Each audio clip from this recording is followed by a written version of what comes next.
पहिला वर्ष जे असतं ते एकमेकांना समजून घेण्यात जातं.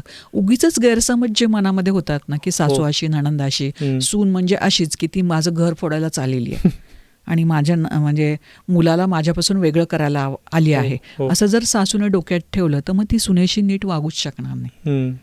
अरेच एक माझ्याकडे अशीच केस होती, त्याच्यामध्ये ती सासू इतकी त्रस्त झाली होती आणि तिच्या मैत्रिणींनी तिला सांगितलं, बघ सुरुवातीपासूनच सुनेला ताब्यात ठेव, एकदा जर का तू स्वातंत्र्य दिलंस तिला तर मग ती सगळं तुम्हाला गुंडाळून ठेवेल, सगळ्या गोष्टी तिला सांगू नकोस किंवा आर्थिक व्यवहार सांगू नको. आणि मग इतकं ते लपून लपून सगळं करणं आणि मग तिला ते लक्षात आलं की मला एकटं टाकलं जातंय आणि आपल्या मुलाशी त्या मुलीशी ते वेगळं बोलतायत आणि त्यांचं एक वेगळं संवाद चालू आहेत. मग तिला खूप एकटं वाटायला लागलं. मग अशा वेळेला जर तिला माहेरी बोलावं कुणाशी असं जर वाटलं किंवा आपल्या घरच्यांशी काही शेअर करावं वाटलं तर काही चूक नाहीये ना त्याच्यामध्ये, कारण ती एकटी पडतीये तिथे.